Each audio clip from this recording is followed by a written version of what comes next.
Hello and welcome to ADHD Mums. In this podcast, we tackle the tough, often unspoken realities of motherhood, neurodiversity, and mental health. We are firmly in December. The family dynamics and all of the things are starting to really hit like it's coming. I don't know where you're at with your Christmas plan, whether you've joined the festive bucket list, but we are well in ticking off mode. Even if you have been procrastinating the whole time, it's around about now that people start to switch on and go, oh my God, I am now in enough panic that I can actually move forward. So many listener questions about family dynamics. If you would love to contribute to a listener question moving forward, you can jump into the show notes and you can fill in the listener question form. This question is a tricky one. I almost wanted to skip it because I was like, oh my God, this is out there. This here from a listener, anonymous. Hey Jane, how do I navigate the gift opening with my son who's ADHD and PDA? I get so embarrassed because I feel like there's comments flying around. When he opens something and he doesn't react in a way that other people think he should, they say things like, he didn't even like it. Well, that's not very nice. We worked hard for that. When I try to explain to close family why gifts are hard to navigate and that he does appreciate what he's been given, but he doesn't always show it, I end up feeling like crap and I feel like completely embarrassed, failing, and I'm already overwhelmed, stressed out, thinking about how I'm going to manage him opening a Christmas present in front of people. Can you help me with anything that can make this better? Okay, that is a massive question that I think needs to be answered about generations of mums being taught to make everyone else comfortable no matter the cost. We've all probably been there when your child does something that other people don't think they should. Maybe they're not eating their Christmas dinner.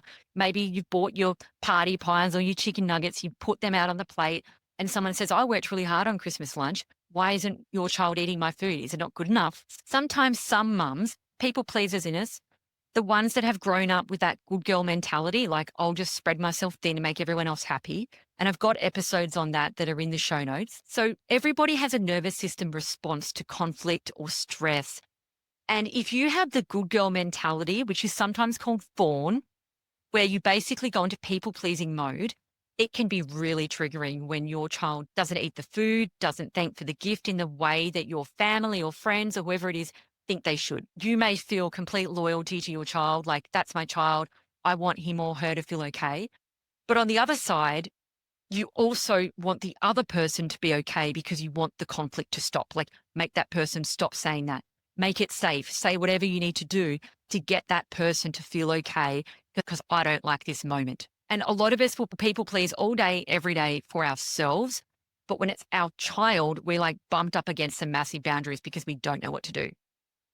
So why do we keep rescuing other people from our child's not doing what they're supposed to be doing or honesty in the gift scenario? Why does like a couple of seconds look of disinterest or whatever it is that they say, why does that then reflect on us and we feel like that's a personal failure of us as a person and a mother in that moment? Because a lot of us were raised to believe that being liked is the same as like being good, that politeness is safety, approval is belonging. But what if the version of being nice, the good girl that we inherited, is kind of just like anxiety dressed up in like what you should do? And then we're kind of like pushing it onto our child for them to not say, feel what they feel because a random extended family member or somebody else is unhappy. So psychologists would call this fawning, which I mentioned before. It's like a trauma response to how you manage other people's emotions.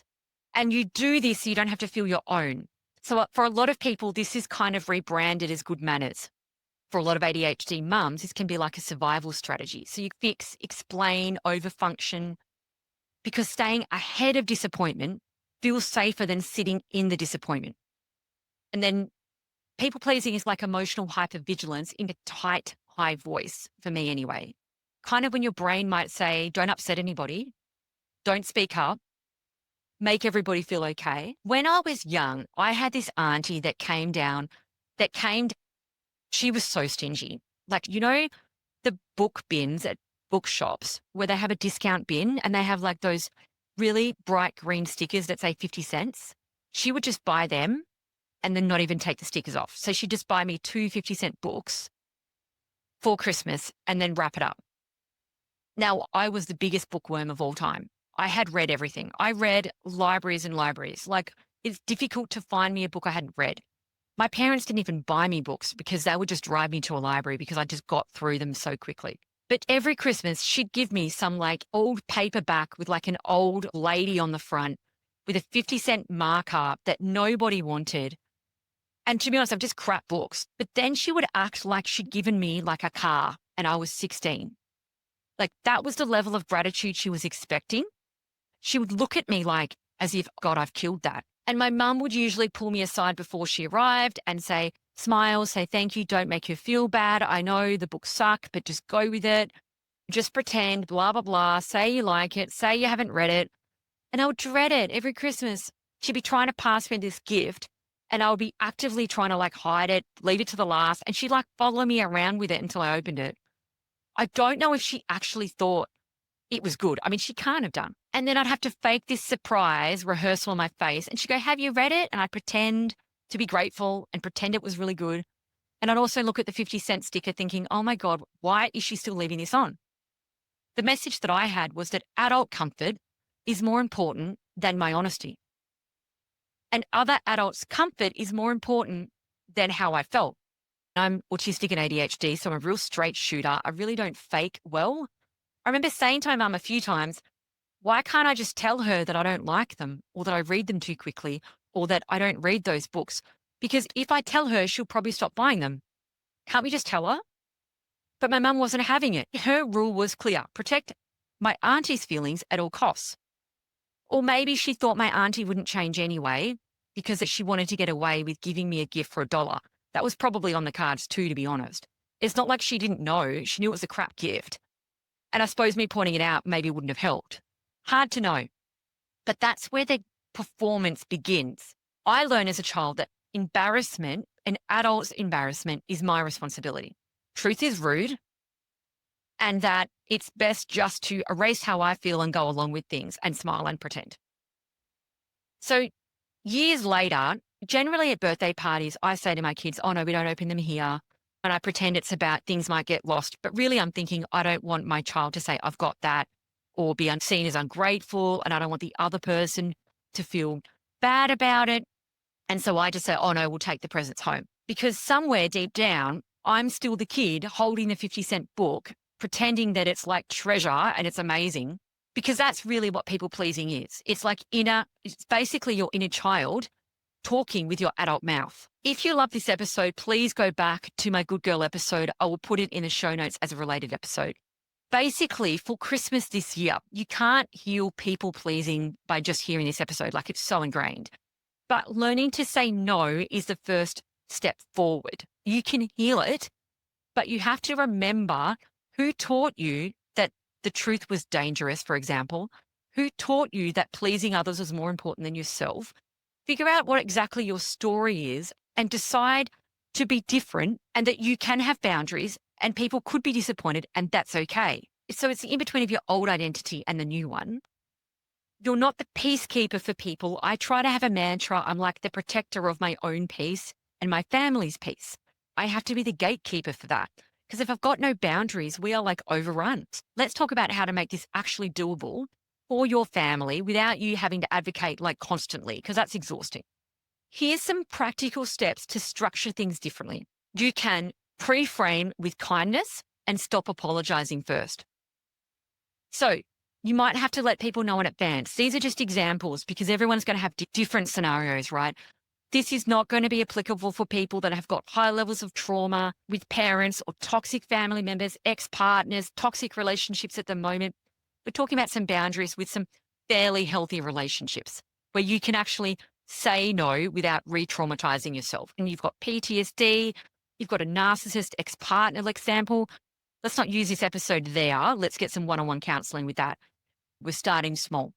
So you might say something like, hey, just so you know, we're working on some sensory strategies. My child's probably not going to eat your Christmas dinner, but he's really grateful to have been invited. You might say, hey, I'm working on some things with my child at the moment. We are so grateful to be here and we love spending time with you. It's been really tricky for me growing up because I learnt to mask and just pretend everything was fine. I don't want my child to do that, but I also don't want them to be rude. So when we're opening presents, he or she might not react the way that you expect because when we grew up, we just had to say we loved it, didn't we? But it's something that we're working on because it's a tricky line between what feels like lying for them and what feels like being disrespectful. And it's really tricky for us.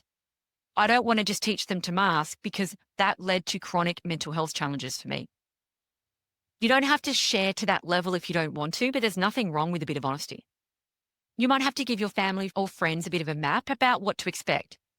Maybe you don't put your child in that position and you send the family or the friends a wish list or some ideas about what your child would actually really like. So then they can react with gratitude that's honest. And a lot of us are buying presents for other people's children. How hard is it? Like, I'd love a gift. I'd love a gift list. So when we're teaching gratitude and respect, it's always easier to do this with something that they really like. Maybe that's the first step. Teaching your child how to react with gratitude and be respectful to an adult with a gift that they don't like, don't already have, are bored by, is not age appropriate, is going to be really tricky. Maybe we don't put them in that position and we try and get them a gift that can be more genuine if that's something that you're working on. If you've got an older child, you can teach them scripting around being respectful, but also being truthful. That's honesty, that's graceful and respectful, as opposed to lying and masking. Now, this is going to be so different for everybody. So please take this as examples to jog yourself, create seeds of change. So, and I'm just going to list out some ideas. You may also, if it's appropriate, maybe you open gifts privately. Maybe you open the gifts at home. It's not antisocial. It may be just what works for you this time. Hey, just to let you know, for this time, we're going to take our gifts home. We don't want to get anything lost. That's kind of masking and lying, but depends on the family that you have or the friends that might be appropriate for you this time. You might have an uncle that isn't in a position to learn, that always makes those comments and you don't know what to do about it. Maybe you don't put yourself in that position. Maybe you get the gift and the person who's given it and you take them off and they open it alone. Maybe you debrief afterwards to the person, to the adult. Maybe you have a chat to them before. What can you do to loosen it up a little bit? Avoiding it is not the best answer here. It's better to get ahead of it, even though we don't want to. It's never something I look forward to. It is better than waiting to the moment when the anxiety hits and then trying to figure out what to do, because you don't want your child to feel like you've just told them to make themselves smaller. People please. Be the good girl or the good boy. So this is a really tricky topic, but I would look around what you can do to reduce the chance of conflict and increase the chance of your child learning healthy boundaries, being respectful, but also being honest. And there is times and places where masking is appropriate, and everyone has got a different stance on that. Some people believe that masking is really harmful and you should never do it. Other people believe that their child should mask at school or at work because that's how they're going to get through life. It is completely different for every family. I don't think there's one right or wrong answer. I use masking in different ways for different children. I have 3 children. I don't have one size fits all because it depends on them. You may come to a decision in your body with your partner, if you have one, or your family or friends, that maybe some people don't understand yet. And maybe that is going to be a different response than somebody who does get it, who's willing to skill build with your child. You may want to rehearse this yourself, have scripts ready. If there's comments starting to fly around, you might want to have something ready to say. For example, he's still learning how to show excitement. It's going to look different. That's okay. If you wait to the moment you panic, you're probably going to go back to your old childhood scripting, which is people pleasing possibly. And then you won't know what to say. And so then you'll inadvertently jump over the top. So you want to have your script ready ahead of time. You may need to decompress after, step outside, put your hand on your chest, and you can say, I'm safe, even if someone's uncomfortable. That's not weakness, that's reprogramming. You may need to have a friend that you can text, somebody who's there or who's someone who's remote, to have a chat with them, let them know how it goes. They might be battling the same thing. If you feel guilty during this, that's pretty normal. Guilt is going to show up when you disappoint somebody. It's not because you're in the wrong and you shouldn't feel guilt. You may still be healing the part that you used to apologize for existing. So you're not going to get this right necessarily straight up. That's going to be more of an unconscious response. Like that's going to be your brain going back to default. So if you feel sweaty, racing thoughts, you might feel the urge to justify. You're not taking a step backward. You're actually teaching your body that peace is survivable and you're pushing through it. It's going to be tough. So to the mum that wrote in, you are not failing. You are doing awesome. I love this question. You are changing the world. The old way, the way that we grew up, is that good mums keep everyone happy, and children do too. And adults are more important than children, and children should mask and make sure that adults feel comfortable at all times. The new world that we're working at changing, the grounded mums stop performing happiness that they don't feel. We don't force our children to hug somebody they don't like, to eat Christmas turkey that they don't want to eat. Everyone's rule is going to be different, and that's okay. Everyone's child is going to be different. I have a different rule for each child. There's no way that you can have a one size fits all, I don't believe. So if your child is honest about how they feel, maybe they're really comfortable with their neurodivergence. Maybe that's a sign of what a great mum you are. The fact that they're like not even up for lying. That's the future.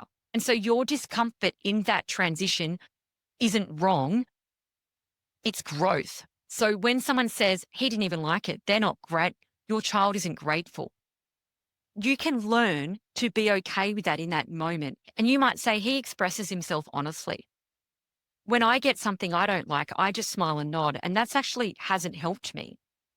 I'm proud of him, but I want to make sure that he's respectful to adults and appreciative that someone's bought him a present. Find the script that works for you and then stop talking and walk away. Because a lot of people get this confused. They think the boundary is your words, the words that you're going to say. Your boundary is actually the fact that your energy can stay calm or kind of calm whilst theirs is spiking and you don't jump in to fix them. This is a heavy episode. Congrats for getting through it. You don't have to earn your place, so you don't need to apologize. So the takeaway here I want you to hear is that you don't have to apologize for raising kids that can't fake joy or can't say, wow, I love that when they didn't. You don't need to perform, and that your kids need permission to be real, to be tired, to be enough, to maybe not always follow exactly what they are told. Everyone's Christmas dinner is going to be different. Everyone's extended family, friend network is different. Every child is different. A child that is older has more capacity to learn respect and honesty and how to weave those together. A lot of us as ADHD mums are still struggling with that. So to expect a small child, like an 8-year-old, to be able to do that is like very, very, very difficult. So put into place what you can. If you think of anything I haven't covered, like a hack, a strategy, something different, please post it into the Facebook group. I would love everybody to share. Thank you so much. And I hope that your December is going as well as what it can. Quick announcement. Did you know that we have an ADHD Mums shop filled with resources designed just for you? These resources are packed with answers to the most frequently asked questions I get sent in via email. Everything from understanding ADHD and autism to practical tips for daily life. There's also a free assessment tool. If you're wondering about ADHD or autism for yourself or your little one, don't forget to check out the free assessment tool under free resources section on my website, adhdmums.com.au.